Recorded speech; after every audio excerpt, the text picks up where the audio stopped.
Hey everybody, it's Jason Blaha here, and today we're going to have some real talk. Let's just cut to the chase and be frank.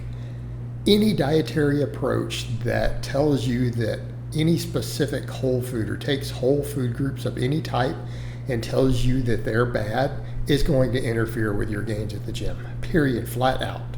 Okay?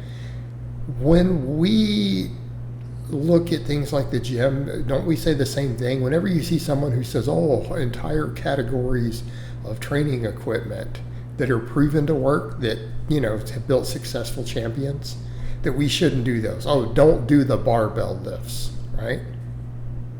Don't use any machines, like they're going to ignore the reverse hyper and the leg press, especially something like a reverse hyper.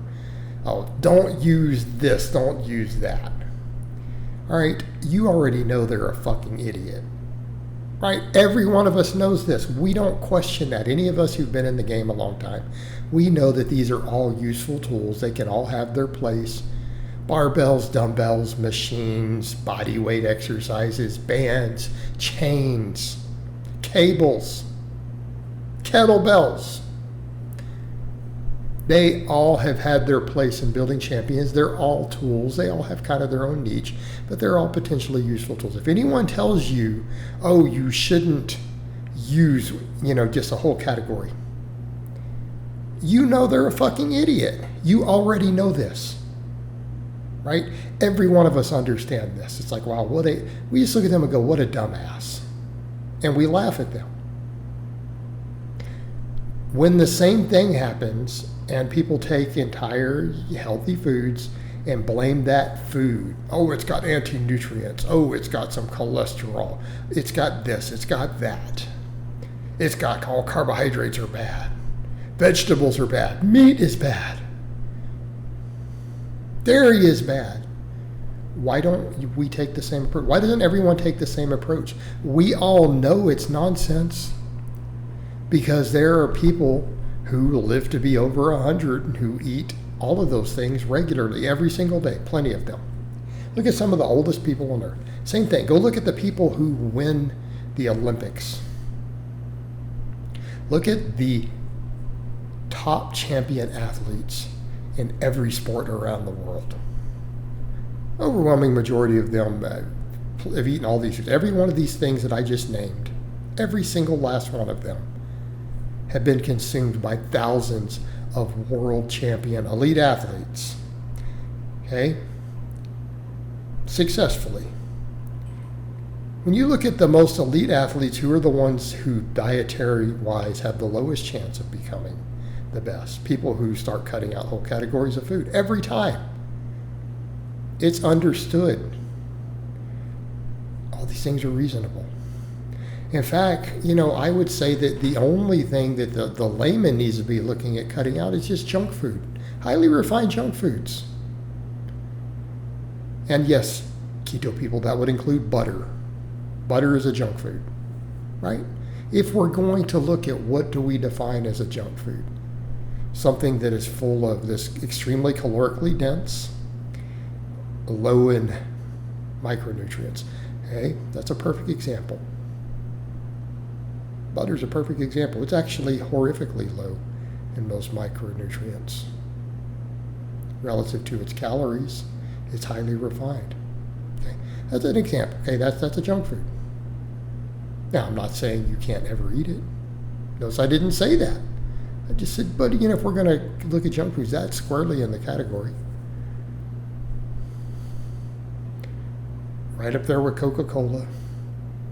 Right, it's right up there. Okay. So here's the problem with that.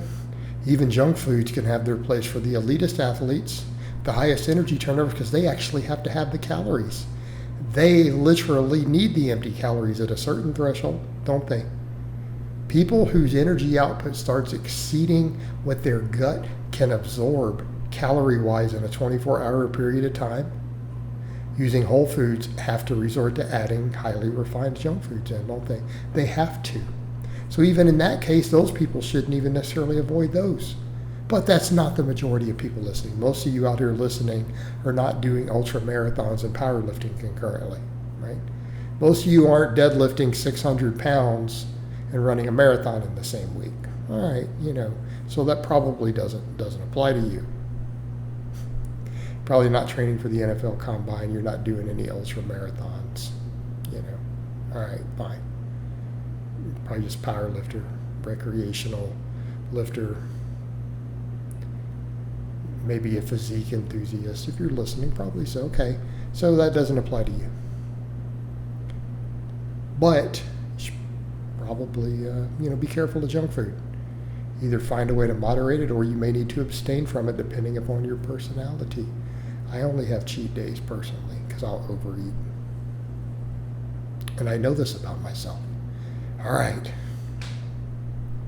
But anything else, when they're telling you you cannot have whatever food, it's a fad, it's a scam, and it's hurting your progress. You have the risk of losing something beneficial in your diet. You have the risk of developing nutrient deficiencies or nutrient imbalances that can cause malabsorption issues and all sorts of stuff. Stop falling for it. Stop falling for it. It is as bad as when people tell you, oh, you shouldn't use a barbell in your training. It's like, wow, what an idiot. You should never use any type of machine. Really? Not even the reverse hyper? No, it's a machine. Our machines are bad. Okay, that's dogma. That level of dogma is something that drives real nutrition experts insane. They can't stand it. The people who actually did interns at the metabolic ward getting their registered dietitian, had to do an internship in the metabolic ward, actually study this stuff in detail. Most of them understand it's nonsense. And they're more qualified than your doctor, by the way. So, perfect example, you see doctors who will become quacks in these areas, assuming they're even a real doctor, right? Keep in mind their level of education in nutrition is dramatically lower than the dietitians. They're as qualified to speak on nutrition as the dietitian is on brain surgery. Okay? Put that in perspective. Just because a doctor knows more than the layman about the body doesn't mean they know nutrition. It doesn't mean they spent time in the metabolic ward or the obesity ward curing obesity, right? Doesn't mean that they worked with high-level athletes and were sports dietitians for elite athletes who, if they get it wrong, they lost millions of dollars, right? Okay. They're often quacks. So stop falling for these diets that cut whole foods out of any type that tell you it's bad. It's bullshit, and we know it's bullshit. Every last one of them. All right, guys, but that's really all I have to say on that today. I hope it's been informative, and I'll talk to you guys next time.